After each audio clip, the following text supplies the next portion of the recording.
Greetings and bienvenue, Midnight Crew. Thank you for returning to this broadcast. And welcome to new viewers joining us for the first time. If you like a video, then feel free to subscribe.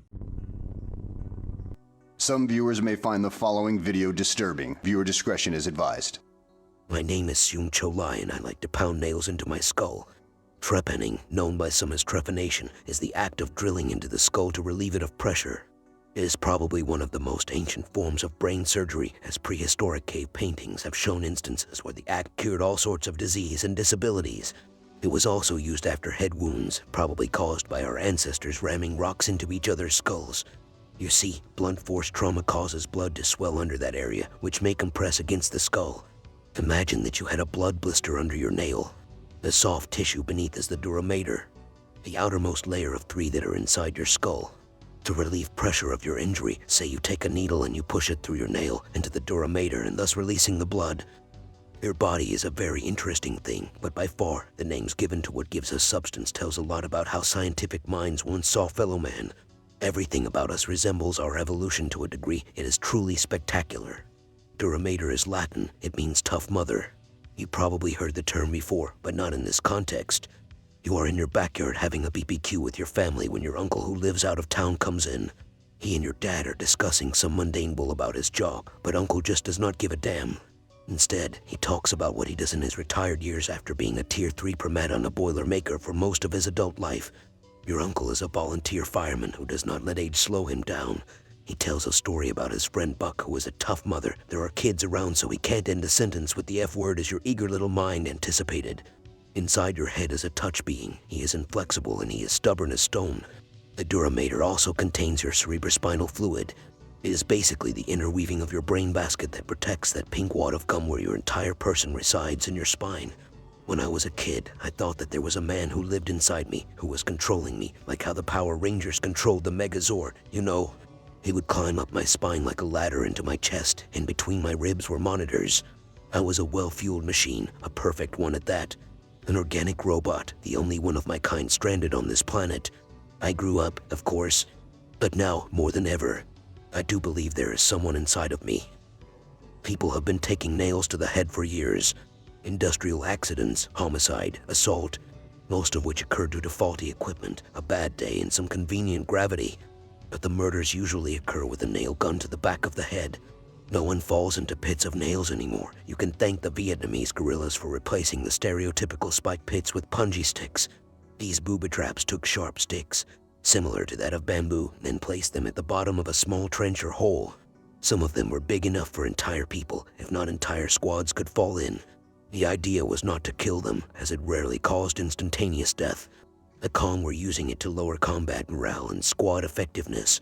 These sticks were covered in human feces that caused horrible infections and swelling. Rarely did the soldiers stop for immediate field surgery. The poor guy would have to be dragged the rest of the way. But you know, nothing is more terrifying than something small, thin, like a nail. We all have been in a basement at one time or another, looking back to see our scared older sister get her hair caught on a nail. Have you ever wondered what would happen if she stuck her head into the pointed end of one? What could she get from the rust? What would happen if it poked into her brain? As a child, I spent a little too much time putting my imagination to use. It is funny, in dreams you can feel things you never felt before. We have all of these feelings and emotions in our head since birth. Sometimes a dream can release them, even if temporarily. When I was 12 years old, I had a dream of falling face first into a bed of crooked, rusty nails. They pierced my skin, punctured it, and the blood seeped out ever so quickly.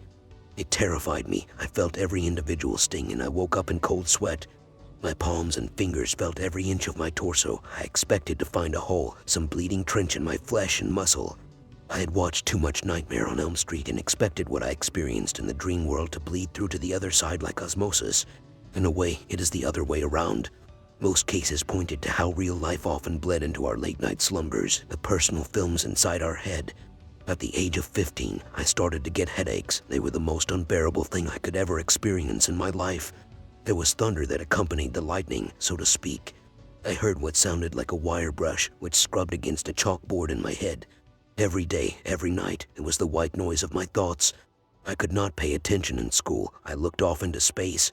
I simply watched the dark clouds above as they engulfed the moon.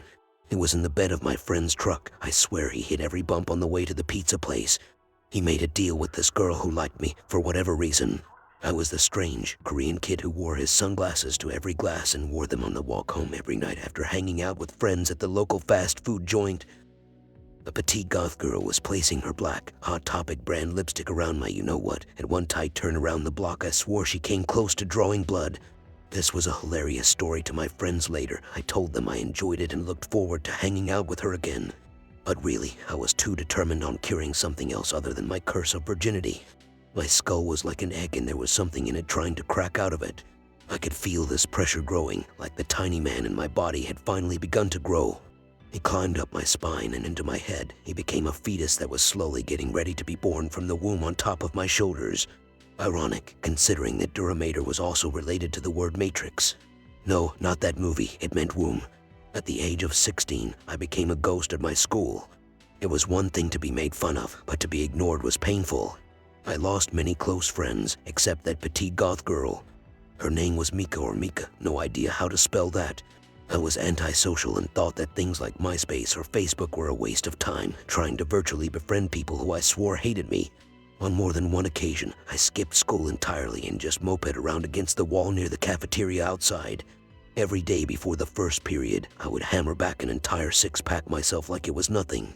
Some people got high, others got drunk, but I was getting emptier each time I did it. I didn't do it with friends, but was not timid or shy to get drunk at family affairs. My grandfather from South Korea visited a North Korean refugee. He thought of me as a scared little puppy. I obeyed verbal commands, but would never communicate. My parents rumored that he always wore a hat because the communists had opened his head and that his scalp was covered in scars. At times I was forced to speak at school. It took me 20 seconds to reply. I had to organize my thoughts, had to separate the wire brush scraping, the screaming, the barking, scratching, biting, clawing, gnawing, buzzing, and gurgling sounds out of my head. At 17, I remember it was as if my brain was in labor, about to give birth to the man that lived inside of me. I had to read and act out a play I wrote.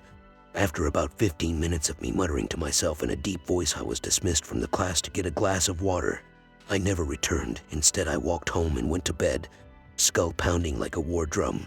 They called me Toad for the rest of the school year. At 18, I dropped out of school in my senior year. I never met anyone. I never made new friends. Mika still sent me emails and messages via MSN. She convinced me, in some of the darkest days of my life, to create a Facebook account. People were eager to add me. They expected me to talk more and be able to socialize better from behind a screen. The most I ever did was put up a status which read, "I love water." It got 3 likes. It made me happy, but only for a moment. I rarely logged in and spent most of my time in a dark room, my parents basically forcing me to eat more to prevent me from starving. I was the mysterious kid that suddenly left school. It was funny since before I dropped out I told everyone I was going on a trip to Vegas. According to Mika, people speculated I was kidnapped, sold, and murdered. I was looking for solutions online on how to cure my headaches out of the 10,200,000 results Google gave me. I must have gone through every last link by the end of the year. But nothing truly met my description. I self-diagnosed myself with schizophrenia, but my parents laughed it off. They assumed my depression got worse. They got me better meds, which were just Prozac with a different shelf name. I started exercising. I modeled my transformation after Travis Bickle from Martin Scorsese's film, Taxi Driver. I had a small mohawk, wore a skiing jacket at all times, especially on the rare occasions I went out of the house to get groceries with my mother. An olive drab cadet cap and desert battle dress uniform for pants, only to be topped off with some combat boots that Mika ordered for me. It was nearly my 19th birthday. This entire month has not been a few days without rain. It was unfortunate, since I had horrible nightmares when it rained at night. I would get a few days at most to recuperate and prepare. Sometimes I would stay up all night only to fall asleep in the early morning. By 12 it would rain again, just as my parents got out of the door and to work. It was miserable. I swear that some vampire was feeding off of my fear.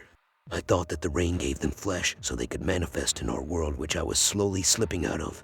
I told Mika about the nightmares. She seemed concerned. She was the light in my life, besides my concerned family. I am not just saying that because she would get on Skype and script for me just to ensure a smile on my face. On the day of my birthday, my father and mother said they would be getting me my present, a new car, on the way home from work. In fact, they would drive it into the garage for me to wake up the next morning. Of course, they did not say this to me. I simply found the note on the table left by my dad to Mom that she neglected to throw away afterward. It was a clever plan. I never really went out of my room besides to go downstairs to the kitchen or bathroom. I was supposed to be happy, but instead I was contemplating how to end myself in a modest way. It would be a shame for my parents to walk into the bathroom to find that I have hung myself. I ended up looking up various deaths just to inspire me rather than foolishly looking up how do I off myself and make it look good for my mom and dad. I found an article from a medical site. It inspired something in me. A 44-year-old man was referred to the accident and emergency department by the psychiatric services, having claimed to have hammered several nails through his skull over a 3-month period. The patient had a long history of depression, personality disorder, and previous deliberate self-harm. He had remained well throughout this period and had been cleaning the wounds with weak antiseptic on a regular basis. He had concealed the injuries by wearing a hat.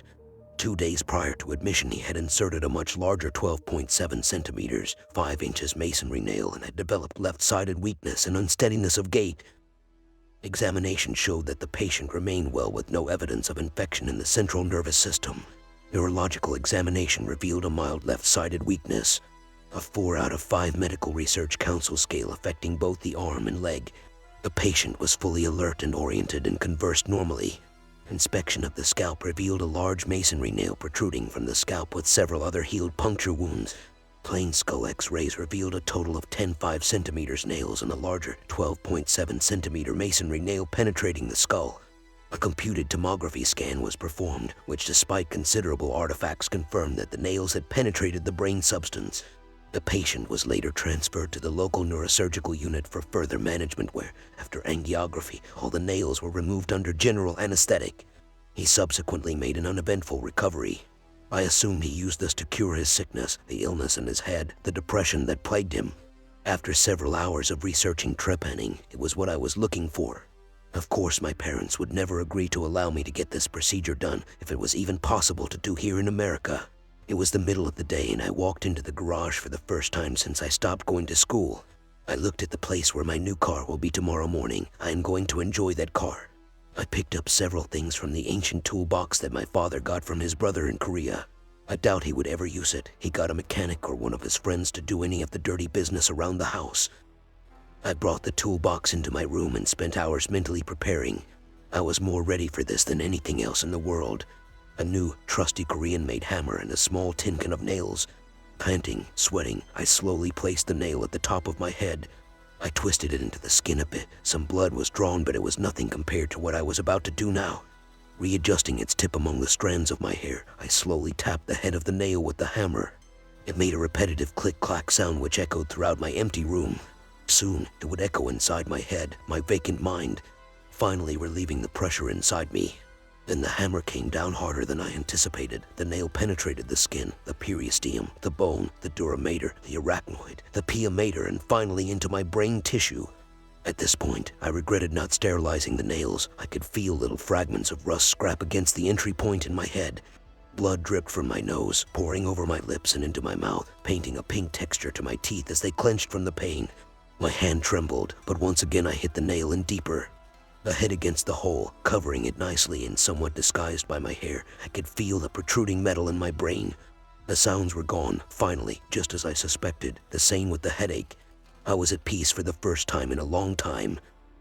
I went to the bathroom to clean up. The appearance of my otherwise bland room felt like it was suddenly a lava lamp. I was on the ultimate high and it felt great, so much ecstasy moving through my body at once. After cleaning up and performing some crude measures to prevent infection, although that seemed a bit stupid by now, I went downstairs and everything was different. I breathed air and smelled things as if it was my first time in this human vessel. For the first time in years, I sat on the couch and felt like I was sitting on a cloud that injected DMT into me every 5 minutes. Everything on television was hilarious. I imagined myself watching some anime while like this. It still would probably not make any sense at all. Eventually, I went back up to my room. A small ache started to form, but it was not anything to the extent of what I used to have. Turning my computer back on, Mika almost immediately sent me a message via Skype. I tried to coax her into another virtual striptease, but for my birthday she had something special planned. Perhaps the first time I expressed a more serious interest in her in a long time, I urged her to come as quickly as possible. Getting off the computer for the second time, I stood up and something hit me hard. The headaches had returned, this time with a furious vengeance. I had a few hours to prepare before I got laid. I'd rather not be crying before, during, or after in anything but pleasure. At the end of the bed I contemplated where else to put the nails. There was no substitute. It had to be in the head. I put 3 of them in my mouth to hold. The 4th would be in between my thumb and index finger. With the voices singing a chorus of insanity and lies, it was hard to concentrate, but somehow I managed to hammer it in. I patted it down to put it nice and flat against the newly formed hole so that it would not stick out too much from my hair. My nose bled again. The rusted bastard in my head, however, it failed to ease the pain. I prepared another one, much more eager to place it into my skull. My teeth bit down onto the others, possibly chipping 1 or 2 of them. A steady stream of crimson poured onto them. I do not know why I was yelling. It was definitely not sexual. I guess you could say that I was insulting the nails as I drove them into my brain. Come on, go in. I hope that I did not blurt anything like that while with Mika, but for all that I knew, she was probably into that sort of stuff. She was into me after all, so she had to be a freak to a certain degree. I did not stop to consider she had an unhealthy obsession with me. She had become anorexic. I could count her ribs at times over our sessions on Skype, and she was trying to impress me at the cost of her own health.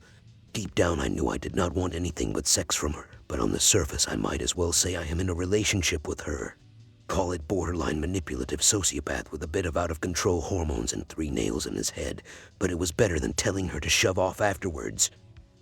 I cleaned up for the 2nd time. Today was interesting. It had come in sets of 2s. Perhaps my session with Mika will be similar. It was 15 minutes before she would arrive, in some delusional state of having rusty grams of metal in my bloodstream and the permanent high I have achieved. I decided to freak her out. As a joke, of course. I turned off all the lights in the house and stood by the window, hidden behind the curtains as I waited for her. It was eerily dark. Perhaps it was from my current mental condition, but it was the light outside was only now beginning to dim and die in a whimper. I saw her car pull up. It was time to put my plan into the beginning stages. I unlocked the front door and quickly ran up the stairs to my room.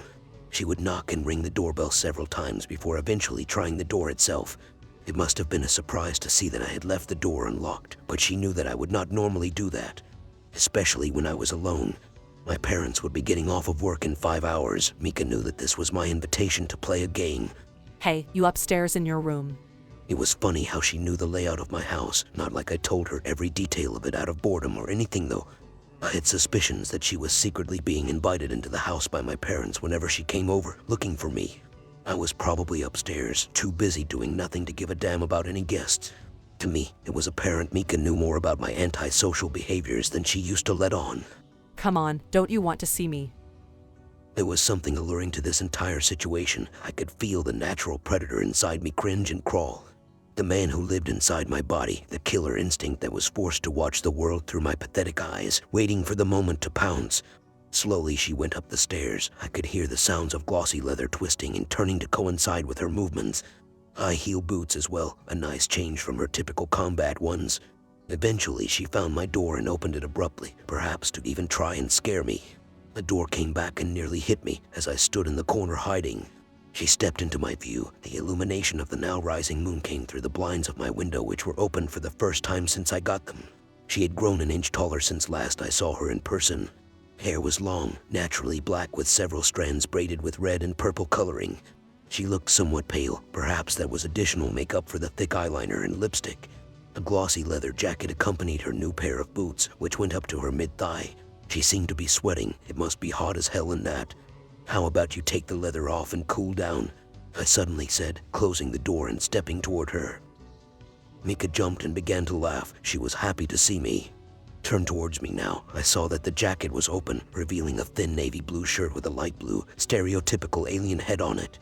Above her high boots was a purple, plaid skirt that resembled a very short kilt of sorts. Hands adorned with stylized fingerless gloves and the nails delicately painted black. She was short, skinny, a bit less curvy, but still attractive. My heart jumped in my chest as I took another step toward her from the shadows of my room. I have not seen you in a long time. You look good. She smiled, as if to show off her very white, nicely clean teeth. She kept good care of herself and therefore her hygiene. Despite that of newly bought leather, her scent was an intoxicating mixture of expensive Walmart soap and some rosy perfume. Thank you, I dressed up for you. She started, a little nervous and timid even, which was strange for someone was so open to show me what she had under her bra online. Eventually, Mika took a step toward me. I know how much you like the shiny-looking leather in the high boots. I went in for a kiss, but it seemed as I leaned forward and let light from the window shine upon me, she quickly stepped back. What is in your head? Mika interrogated. I should have known better than to let her see that. I put my hand on my head and let my palm run over the nail heads that seemed to slightly protrude now, as if my brain was pushing them out. What have you been doing to yourself? It was more than just concern. She looked disgusted as well, like I was some animal, because of course these were not from abuse of any kind, obtained from a parental guardian. It was self-inflicted, brain acupuncture. I wanted to explain it, but this was hard to even describe in sane terms. Once again, blood dripped from my nose and onto my shirt. It was at this point she saw how skinny I have gotten, how different I was off-screen than online, what I had become and what lengths I went to continue my path of self-destruction. I did it to make me feel better. My parents probably told you about the headaches, right? I was losing my cool and so was she. Mika shoved past me rough as she barged into the hall and headed downstairs. I followed her but still kept some distance as to not make her run away. I knew that tactic would not work for long, however, as I descended down the steps after her, begging, "Mika, please, just let me explain. Please do not leave." The worst part was that I did not even realize that I had been following her with a nail and hammer in hand. The hell was I thinking? Was I going to show her what I'd do to myself? I sprinted toward the front door, where she nearly got out. I locked it from the inside, as if that would help me keep her contained. I realized how much of a sicko I was at this point. It was getting a little too creepy for my friend who now darted through the kitchen. I followed. I would fight for her. I would go the distance even if it meant I would crawl. Tooth and nail, I would sacrifice anything. Negative emotions turned my high into a bad trip. It felt like I was stumbling through a rave hosted by the devil himself as I stumbled after her. Past the kitchen counter, she entered the garage. Inside, she had hit the button and the garage door was now being raised into the ceiling. Nearly falling and landing on the teeth of my hammer, I jumped back up with an insane grin on my face. With the teeth of my crude tool, I hit the switch for the door and stopped it in its tracks. "Let me show you." I yelled and placed a nail on top of my head, hammer ready. The garage door was only partially open. Mika screamed as she realized she was basically trapped with the lunatic who was her friend. I hit the nail on the head. It went in about halfway before I realized it had come down wrong and poked a wrong part of my brain. Suddenly dizzy, my visions were now occupied with hell itself. Mika had run away. She probably went past me and back into the house. The garage door was finally open. It must have been from someone outside, as I had broken the switch to it on the inside. It meant only one thing. My parents were now pulling into the garage with my new car. As the lights casted upon me, a crouched, almost invisible thing on the floor of the garage. The bumper had hit me square in the forehead. The nails violently shifted and blended my gray matter into a milkshake as it bounced around in the cracking skull. I had fell back, convulsing and violently twitching. What felt like a hatch had opened up just above my eyes. I do not know what propelled me to do it, but I pulled away the skull chip that led to the indent in my face. I plunged into my bleeding brain matter while I continued to flop around like a fish out of water. I had destroyed my visual receptors. I went blind, and soon the damage from the head-on collision with the car let the rest of my senses die out within a minute. My world faded away, but the same thing happened with the painful visions. I was in a black void, at the mercy of only my own thoughts. I was at peace. The truth was, if I survived, I was probably in a hospital bed, in a coma for life. They should have cut the lights on me a long time ago, but instead I was being kept alive, probably because of my religious parents, who prayed every day since my accident that I would suddenly wake up like nothing ever happened. That, or if I were to die, then my dad was liable for manslaughter. He was probably on trial as of now. Lawyers at this moment could be arguing bull about whether or not I could be considered alive. I became a local hero for some unknown reason. The jocks that used to bully me visited my pre-made grave when the doctors thought I was going to die in a few days. The media made me an example of what antisocial behaviors and cyberbullying could lead to. Some kid apparently claimed another sent me a link to that medical report about the man who inserted nails into his skull. Mika blamed herself for not being able to help me in running away when I needed her most. She would commit self-termination at the age of 23. My uncle died a few days after my accident of a heart attack. I don't think he ever got the news of what happened to me exactly. The sad thing is, that is not the actual reality that is around me now. I made it all up, me being remembered, me being a media sensation. If anything, what happened to me killed me. Perhaps I died the very first time I put a nail into my head. Mika is probably married now. My parents have a new son. My uncle is alive and well. Maybe I was on the news or just got a single stupid mention in the paper. If anything, people think I am the freak I always was. The kid no one wanted to talk to, be friends with. I am sure online, people said it was my sexual fetish to insert things into my body like that. But I am the master, the god of my own reality in this place.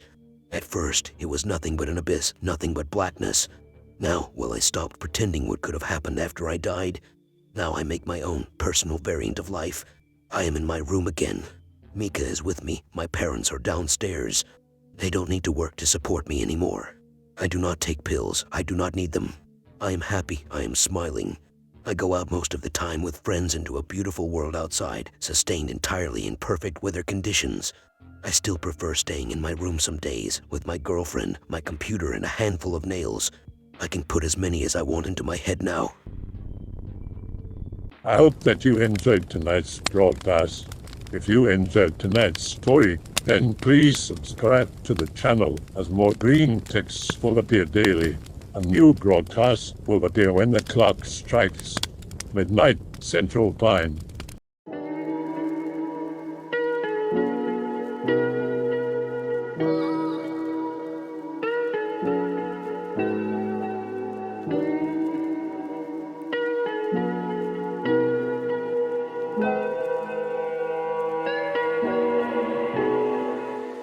Remember to check out the Odyssey page in the description for a second archive of the channel's videos.